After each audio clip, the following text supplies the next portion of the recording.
Homelessness, I've been homeless a few times, but mainly the times I've been homeless is when I've got myself in trouble and I've gone to prison for 6 weeks, and then when I've got to prison, they haven't been able to access any housing support or anything. To be honest, nothing was accessed because of the short period of time I was spending in the jail. So when I got released from prison, they came to me, and I remember putting an application the day before saying, have you got me anywhere to live? They came to me on the morning I was getting released and said, look, we haven't got anywhere for you to go. You'll have to just go back to Stoke and report to probation and see what happens, basically. So I was being released from prison with nowhere to live. So I was homeless, and then as soon as I became homeless, it became my life just became so much harder in every single aspect, because being homeless, I couldn't then homelessness led to me taking substances, and the reason I said I was taking substances is to cope with being homeless, and it just kind of puts me on straight straight back into that cycle, the cycle that I'm trying to break by going to prison in the first place. It takes you out of it, but puts you straight back in it when you come out, and then when I was on the streets, my drug taking was getting worse and worse and worse, because I was walking the streets at night because I had nowhere to sleep, nowhere to go. And to keep warm, I would just walk the streets. But to walk the streets all night, it takes some doing, and it's hard, and it's cold, and it's scary, and so to take myself out of feeling vulnerable on the streets, I would use drugs.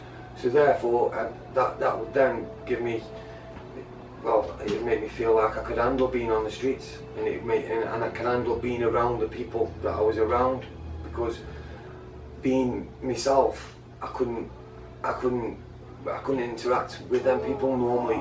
You would have to be off your head on drugs to be around them people, and the people that I'm around are other homeless people.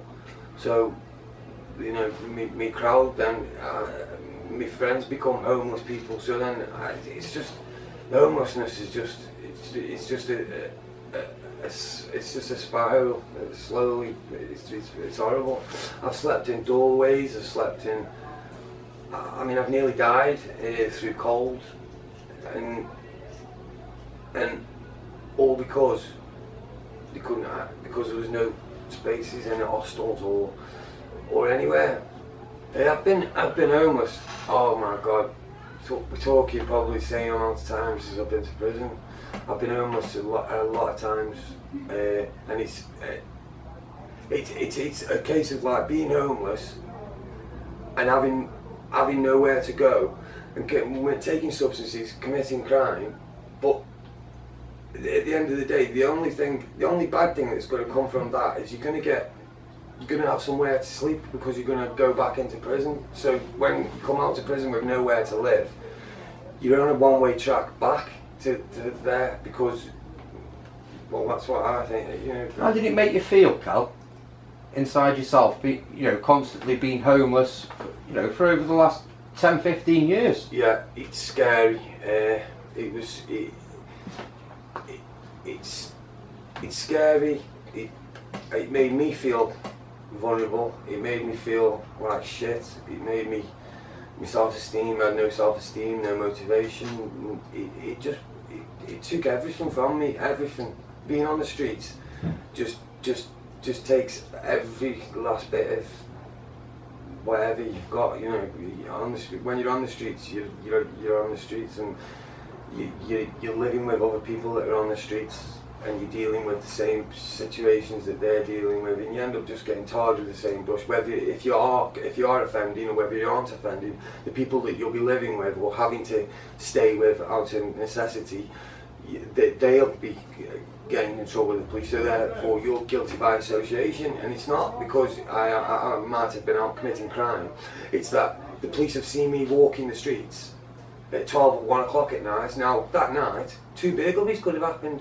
and I'll be number one suspect. And I hadn't done it, but and this is where the paranoia started coming in, because I've noticed that people would start blaming me for things that I hadn't done. So paranoia would come in, because I'd be paranoid about whether I'd be getting classed as guilty by association for the other people that I was around, or I'm just paranoid anyway, because being on the streets, that's what. What would you do with yourself during the daytime? Where would you go? You know, what would you do? How would you survive? In the day, I'd wake up.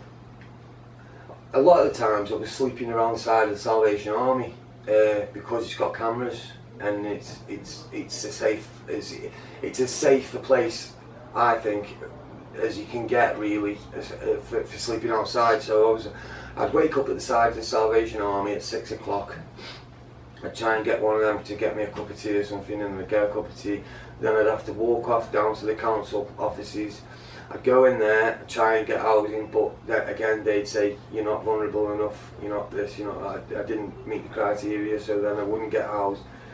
And then I'd go shoplifting, because I'd need food, I'd need food, I'd need drugs to cope. I did need drugs to cope, and I'd go shoplifting to get them drugs. And it was just a case. I'd be shoplifting in places like Sainsbury's and Morrison's, and just earning enough money to get what I needed to get me through that day. And it basically every day is just like Groundhog Day. It's just the same thing. It's the same thing. You wake up, you go down the council, you try and get the support, but it's just not there. It really isn't, and it only seems to come when, like, you go to, you think, oh, I end up getting caught for one of these things, and I go back to prison, and I think maybe they'll house me this time because of how it happened, and again, it doesn't happen. I get released from prison homeless. I must have been released from prison homeless so many times. It's unbelievable, and every time I get released from prison homeless, it takes me down that road of just vulnerability, paranoia, people getting. I've been robbed. I've been attacked while I've been asleep. Loads of things have happened to me while I've been on the streets.